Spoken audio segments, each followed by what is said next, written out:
To me, zero waste means designing packaging and products that produce no additional waste to our planet. I think we've got to fundamentally rethink why we are the only species on the planet that creates waste. Our industry is essentially drunk on plastic. We can't get enough of it. And at the moment, we live in a world where we think, what can we use that perhaps is a little bit less bad? Stop it. Find a way to stop it. Find a way to replace it. Find alternatives to it. Huge brands have enormous influence in this. We have this window of opportunity now to act. We're in a hurry for the world. I think designers are going to be the primary solvers of our waste problem. They have such a big responsibility in sustainable development. We need talent to understand what designing sustainable packaging is. Better with less is for change makers. There are answers out there. There are champions who are saying, this is an answer, this is an answer. We need to be looking for those people. I would love to see no gimmicks. I would like to see the solutions which are really fit for purpose. When I see design being used beautifully in everyday categories. To urge for and educate the consumer. I'd like to see as little as possible ingenious engineering to prevent the indulgent use of materials. It's imperative that we take this tremendous power that we hold as designers and put it into action now.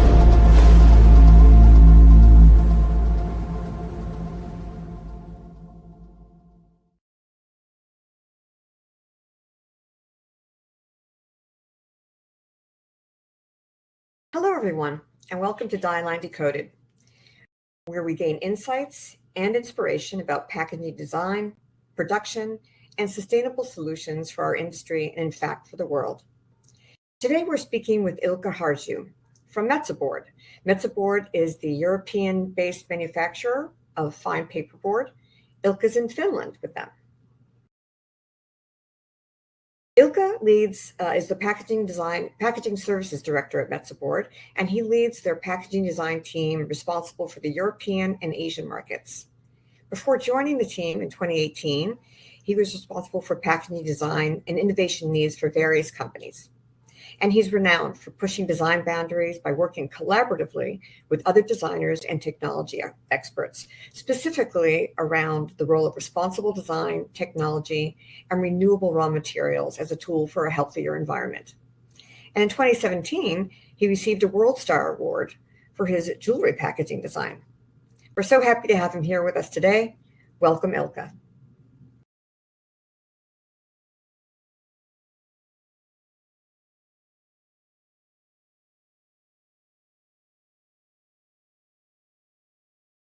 Hello, everyone, and greetings from sunny Finland. I'm very happy to be a part of this seminar today. I'm going to say a few words about the current climate situation. Then we will go through the design, better with less design challenges from the previous year and last year. And in the end, there will be a short discussion between one of the jury members, Andrew, and then myself. And then also there will be a place for questions and answers. So, a few words about the current situation. I think that we all can agree that human activity and fossil fuels, they are a critical factor nowadays in the climate change. Also, according to the International Panel on Climate Change, they are claiming that fossil fuels, they are responsible for 86% of CO2 emissions globally. So that's a pretty big number, I would say. So waste, it has become a real problem, and increasing population together with the mega trends like urbanization and digitalization, those are one of the factors that they will also increase amount of the waste. Okay, and then, so we needed to do something. First, we as a company, Metsä Board, we actually established 2019 pretty ambitious sustainability targets. And one of the main targets is to have fossil-free production and raw materials by the end of 2030. We have also wanted to create something else to help in this crisis. So that is the reason why we ask the world to join us, all the designers, packaging experts globally, worldwide, to find better solutions for packaging. And this is the base for Better with Less Design Challenge when it was launched 2018. So why to create Better with Less competition? The world needs billions of packages every day, and we know that packaging is both. It's necessity to protect the product, but it's also a very important part of the way how we interact with the brands.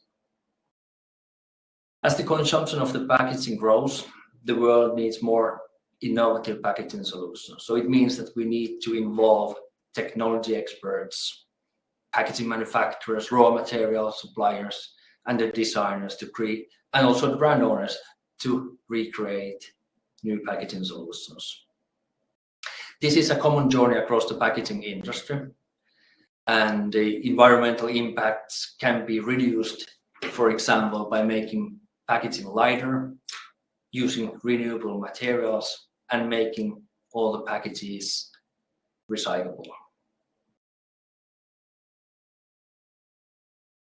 The future is about creating better experience with less environmental impact. So it means that we have a combat climate change. We need to save resources, and then we also need to ensure product safety. And I would say that product safety, it's not only from material perspective, but it also means that we need solutions that we can avoid counterfeiting and these kind of things. To have a very holistic approach when we are developing and designing packages. So there is a need for speed. We need to have very holistic approach when we are developing and designing packages and packaging solutions. So I believe that we should understand more and more the whole value chain, always from the raw material to the consumer. How we are able to develop our raw materials, packaging materials, how we are able to convert them, how we are able to manufacture new kind of packaging solutions, how we are taking care of the logistic chain, how we are communicating together with the retail, e-commerce suppliers, and then always to the consumer, how consumers are able to recycle the packaging solutions the easiest way. But this is something that nobody can do by themselves, so we need to work together with all the stakeholders. We also need to educate consumers how to recycle packages and what's the functionality of the packaging, how is it, how packaging can be used, and in the end put the recycling system. Maybe then we will go to the winning solutions. So everything started in 2018, and then the winner was one of the e-commerce packaging solutions, which was called the stretching inner part. And on the next slide, we can see a little bit more about what it's all about, this solution. So the flexible part of the insert, it's in the middle of the design, and the product is floating in the box, so that it'll also protect it from the sides. This is especially alternative for a bubble wrap. So we can say that with the based on the renewable materials, which are also recyclable, we were able to cut CO2 emissions, and it's a huge impact that it makes in the CO2 emissions. Like a bubble wrap, the surface conforms to the appearance of the product and keeps the product in place. So they are basically two different parts, and the packed product, it is between two parts. The winner was Iiro Numminen in the picture, and one of the beautiful thing in this story is that Iiro is actually working for our company nowadays. So also for us, through this kind of design challenge, it was excellent way to recruit a very talented designer, and it's nice that we have been able to continue this journey with Iiro as a designer.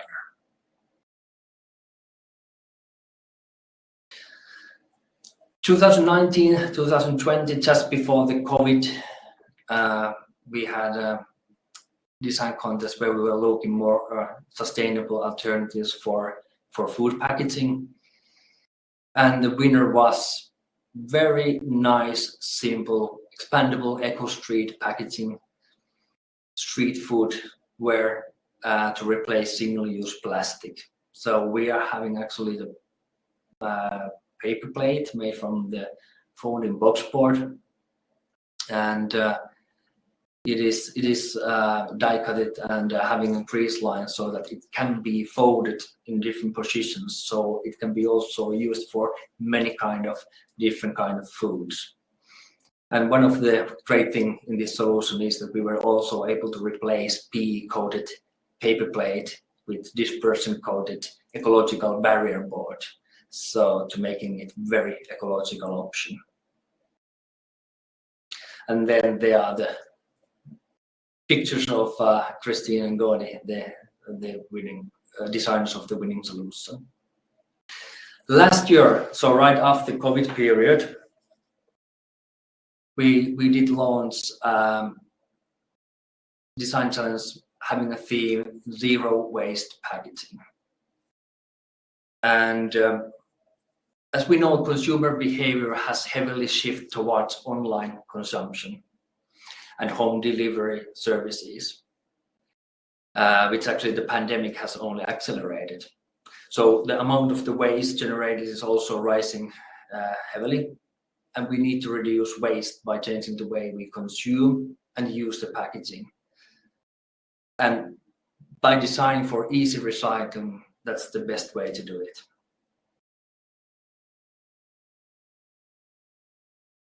We were also happy to have very talented jury. There was jury members from or with the different expertise, and that enabled us to go through each packaging solutions which were in the design challenge from different angles. And as I said, in the end, I'm going to have a few words with Andrew, and I'm going to have also questions to him and how did he see all the participants, and how does he see the future of packaging. But if we go then to the winners, the winning solution was the headphone packaging for kids. And in this solution, we were happy to see that the designer, she took care about the use of material. So many times in the headphone package, we are still able to see the plastic inner parts. And now we were having the packaging solution, which is based on monomaterial. So everything, each part was made with the same material, corrugated board. And then there was also functionality in this packaging solution, so that there was reuse purpose also, that the consumer is able to store the headphones when they are not using in this packaging. It was very difficult to decide the winning solution, so that's why we actually selected two winners. And second was the cardboard protecting filler for televisions and electronic transport protection solution. So that creates protective beam-like structure, protecting the content on each side of the packaging. I think that this is very nice, minimalism, beautiful and simple solution. And once again, we are able to have monomaterial. There are still we can see sometimes the styrofoam to use around the TV, and then there's a corrugated box. But in this case, they are all made from the same material, and that's why it's easy to recycle in the end. Then we will. Sustainability is a huge consideration. I use recyclable and reusable materials, and then the design itself is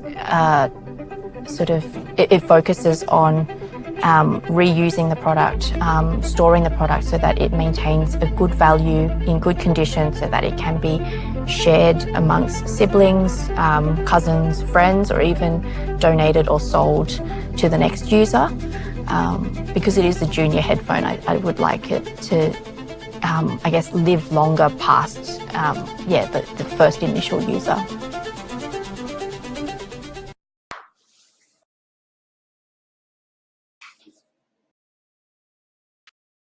Industry, I think it's all about eliminate the harmful materials. For me, is the main goal is to leave our planet Earth clean for our children. So we use the material which we can recover. Don't leave the harmful waste that we just have to bury or burn.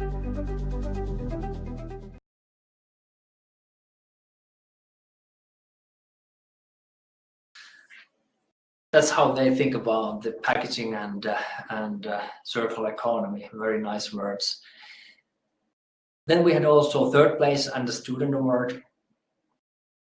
Third place was also very nice solution. The packaging concept, it's designed to work for wider range of the products. So it means that with the one packaging, we are able to pack different sizes, product sizes.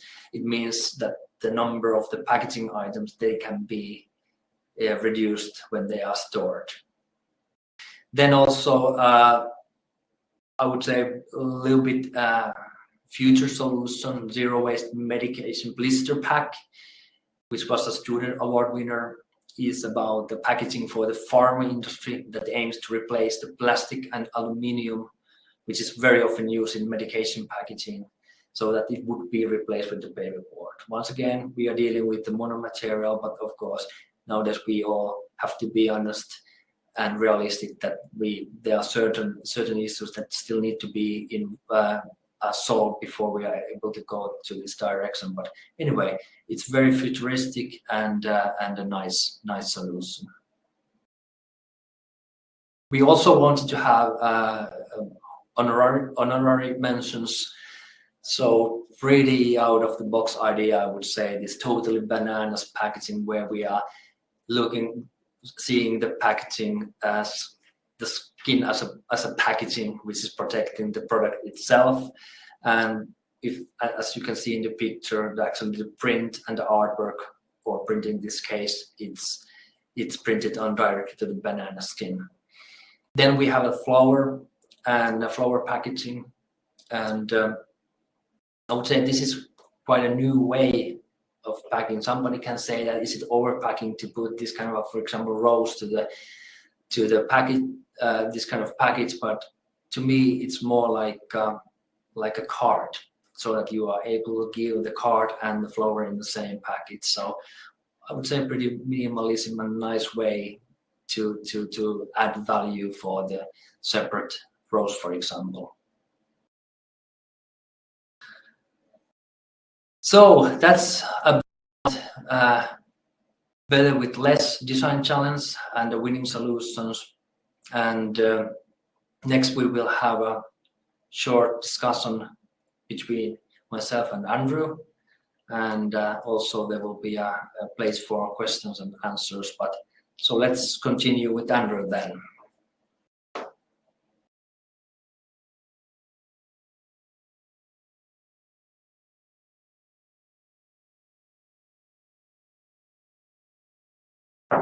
Okay, so just to make sure, Andrew, can you hear me?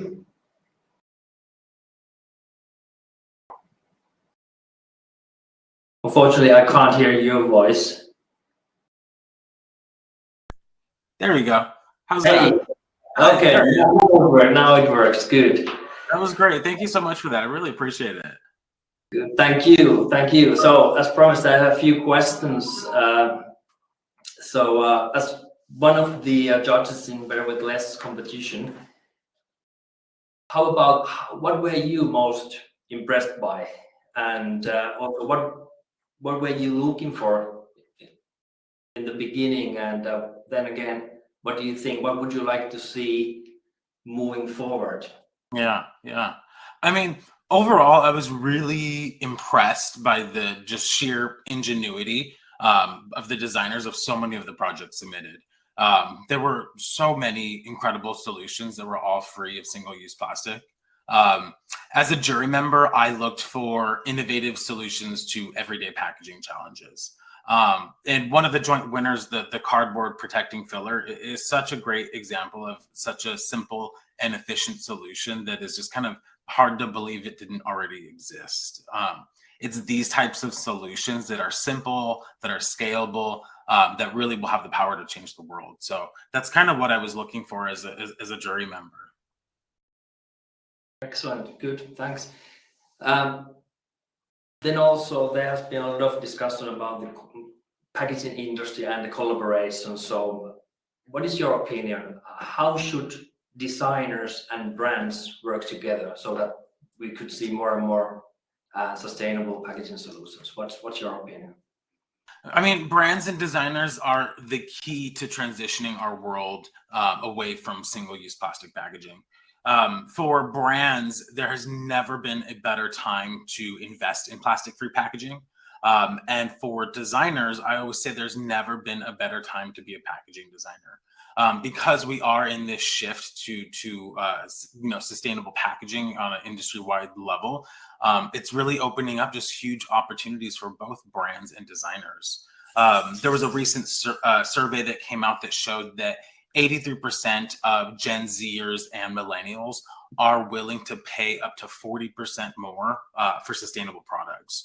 So the argument that consumers are willing the argument that consumers aren't willing to pay more for sustainable packaging really is no longer true, because the consumers of tomorrow are willing, and they're willing to pay a lot more for it. So really, it's a clear indication that sustainability is not just a trend, but really an opportunity for brands and designers, and really a necessity for the consumers of tomorrow. By embracing and investing in sustainability, brands and designers working together will, meet the demands of the consumers of tomorrow, but really will secure their place in the future. Yeah, that's true. I actually had one more question, but I think that you already answered for that. But anyway, I will ask it anyway. So basically, you said it that consumers, they are demanding the change definitely, and I think that you can agree that they are receptive for zero waste packaging solutions. But what do you think?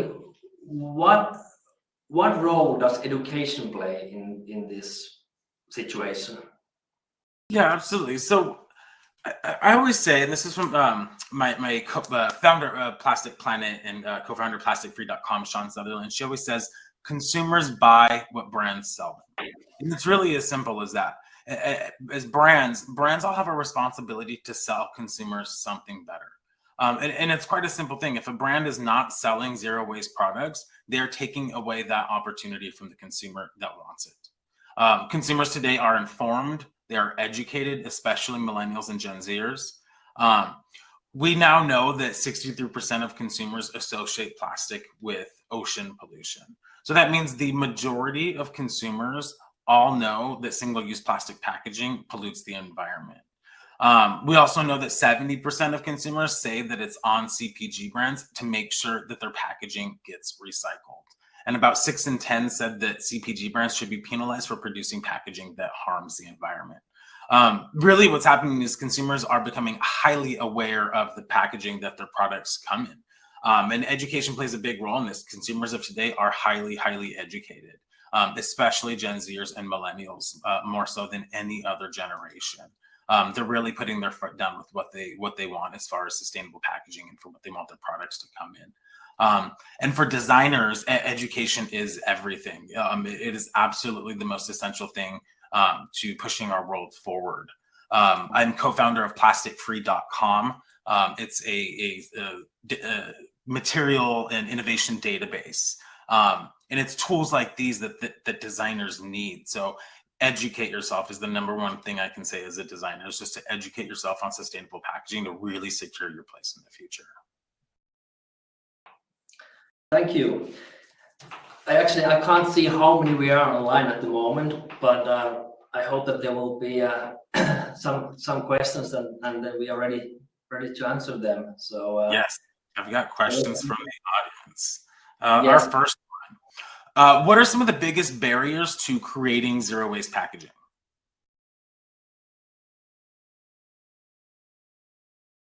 Would you like to start or? Yeah, no, these are for you. So, and I can help answer some of them too. Yeah, the barrier. I would say that it's all about the collaborations. So that we need to get a new ways of working. So we need to make more workshops. We need to have a platform where we are able to connect designers, industrial players. I mean, new technology experts, technology providers, packaging material manufacturers, as Metsä Board. I think it's a key thing to do the collaboration, and we need to have a certain way to do it. Somebody always needs to facilitate that. That's also the reason why we established a few years back our Excellence Center, which is playing a role as an innovation center for us. So we are able to invite experts from different areas, and we are able to speed up with the innovation. So I would say that the biggest barrier is that we just don't do collaboration enough. Yeah, absolutely. I mean, collaboration, especially when moving into new packaging substrates, is so important. Let's see. We have a question from Deanne. She asked, "What should we consider when picking inks and coatings on paper and cardboard packaging?" Great question. Inks and coatings. It depends on what kind of coatings we are considering. Of course, there's a great pressure to develop dispersion coatings, and I think we can never say that it's going to be plastic free, but less plastic always and dispersion coating. So that the key thing is that we are able to create the barriers and coatings which we are able to recycle in the recycling systems. And that's why to take for example, in paperboard, all the fiber, we could recycle that one. Great. We are getting a lot of questions in, so this is really exciting. Somebody asked Jeff if the video will be available on the site so that you can share it with your staff and team members. Yes, this video will go up on Dieline, and everyone that's on this, I believe, will get an email also. Timothy asks, for food products that are powder, like flour or granola, that you usually use a film-like substrate, what are some of the best sustainable options? I think we have packaging solutions which we have been able to work without any additional barrier. I mean that, for example, dispersion barrier, this kind of ecological barriers, they have been enough. So I would say that would be the best option. Right. If, for example, comparing with the PE coatings or laminates. Betsy asked, I'm a packaging designer for a food brand. There's resistance on making more sustainable options because of price. How can I convince them that this is a necessary change and investment? Great question, Betsy. Andrew, please, can you please repeat that one? Oh yeah. So Betsy said she's a packaging designer for a food brand, and she's facing some resistance on making more sustainable solutions because of the price. How can I convince them that this is a necessary change and investment? Maybe you can also help me out in this case, but I think that we have a lot of good information around there. So I think that we have clear evidence there. Ellen McArthur Foundation, for example, there's a lot of material in the internet, and I think that it's just about to gather it up, and if you need to convince your organization or whomever, there's a lot of information available. Or Andrew, would you like to add something from your absolutely. You are able to share such a good sustainable packaging solution already for years. Sure. Yeah, I mean, I think a lot of it comes down to the facts, and the facts are that the younger generation are embracing sustainable packaging. So if you really position it in that vein, you have to look, okay, well, who's the next generation of consumers for my product? Obviously, it's millennials and Gen Zers. So you have to look at what their needs are and what's most important to them. And they're telling us already very loudly and clearly they want sustainable packaging. They want sustainable packaging, and that they'll pay almost 40% more for it. So that's where I would start. I would really pitch it as an opportunity to get more market share with that younger audience, who are, literally is the consumers of tomorrow and will be the primary consumers of tomorrow. So great question, Betsy. That's a good question. And one more thing from my side. So we are also, we do quite a lot of this kind of designs where we are replacing or reducing amount of plastic in the packaging solution. So what we do a lot of like before and after, and based on the calculations, LCA and CO2 emissions. So it's very good way to show that, for example, how we have been able to reduce CO2 emissions based on each solution which have been redesigned. Definitely. Great. You're getting some great questions. Jeff said that this is not a question. He said that you should seriously consider writing an op-ed to submit to the New York Times on this subject. So thank you, Jeff. That was very kind of you. Frankie asked, how do you see sustainable packaging evolving with an industry shift in product ownership models? Products with a technological obsolescence like smartphones are moving towards a future where they're returned to the manufacturer for refurbishing and recycling. How does packaging play into this product life cycle, and is material choice still a key requirement? That's a great question. Thank you, Frankie. That's a good. Would you like to start, Andrew? Yeah. I mean, I think it's going to have a major effect because I know, especially in the European Union, the laws for technology are really changing very fast. So it is going to become a thing where tech packaging has to become more sustainable. It's just inevitable. And if you look at actually Apple's packaging over the years for their smartphones, the boxes just get smaller and smaller and smaller and smaller every year. So I'm kind of starting to see that shift happening a little bit. But yeah, I mean, material choice is absolutely a key requirement for that. Paperboard is obviously leading the way in that space. Yeah. But then also we have seen a big change from bioeconomy to the circular economy. So I think that also they will be the key.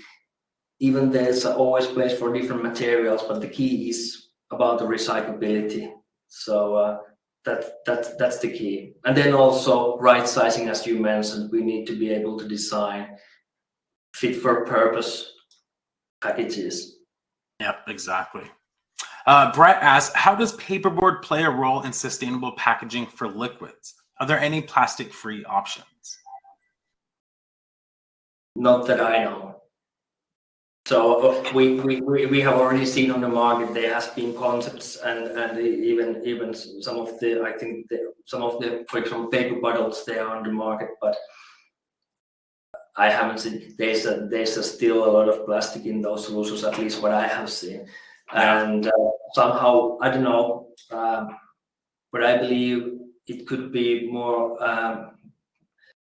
for example paperboard playing around in a role that we are able to separate. Even we are using plastic and paperboard, they could be packaging solutions, even bottles that we back in boxes, for example, where we are able to separate the plastic and the paperboard, and then we are able to recycle them their own streams. But having a kind of a monomaterial for liquids, I haven't seen them, and this is my personal opinion, but I don't believe that we will see in the near future.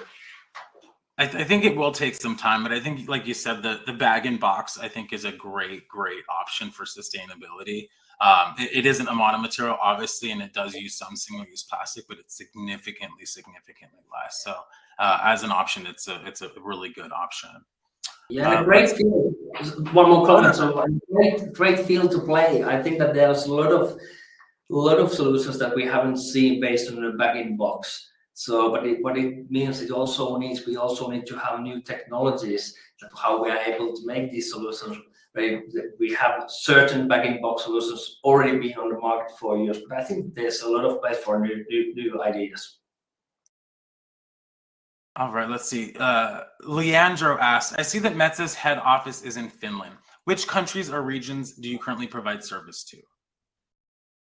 We work globally, so our biggest market is in Europe and in Americas, but also we do have a role also in Asia, so we work globally. Great. Let's see. We have so many questions. Paper is certainly one of the more sustainable and recycling substrates packaging designers can use. Are there any mistakes that designers are making while using it? I guess, or what are the common mistakes that designers might be making with paper? Is it so that it is used for different in sort of wrong application? So it's, yeah, I think that we need to be each time realistic when we are working with the paperboard, as there are a lot of packaging solutions where paperboard is used. But for example, this for liquids, of course, there are certain grades for liquids as well. But anyway, we need to be realistic, and as I also mentioned before, to able to design fit for purpose solutions. So sometimes, yes, we are selecting, or we can see that somebody has selected paperboard for the purpose that it should not be used. Makes sense. Deanne asked, are there any really good options yet for trays for frozen microwavable dinners? Any insights on that? Trays for like frozen prepackaged meals. For example, there are a lot of paperboard tray solutions which are used for different purpose, and I believe that also this wasn't sure if I got it right, but for this kind of application as well. Right. Maybe you have some examples, Andrew, what you have seen.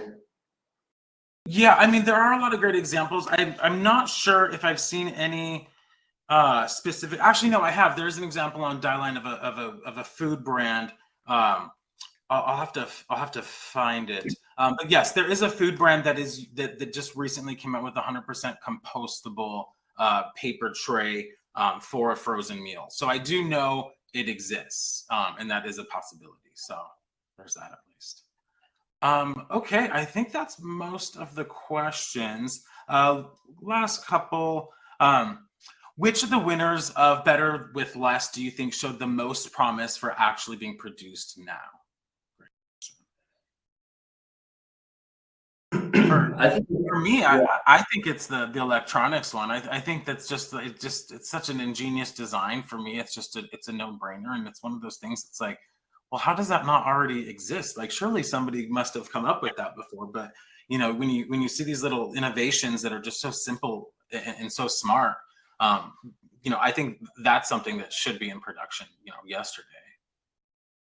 Absolutely, and of course, I think that what comes to this TV cushioning part, which was made from the corrugated, yes, it wasn't the first time actually. I believe that people are thinking that it can't be that it hasn't been done. Yes, we have seen the kind of a cushioning part already before on the market, but this structure, how it was created, there was something new. It was very simple, very clever, and cost efficient to produce. So that's why that was one of the winning solutions. Fantastic. Well, Ilkka, I want to just give a big thank you for today and for your time today. I know our readers really appreciate it. We got some really great questions in, so I want to thank everyone for being on here today and joining us. And thank you for Metsä Board for making this possible. Have a great rest of your day. Thank you so much for your time. I really appreciate it. Thank you. Take care. Bye, guys. Bye.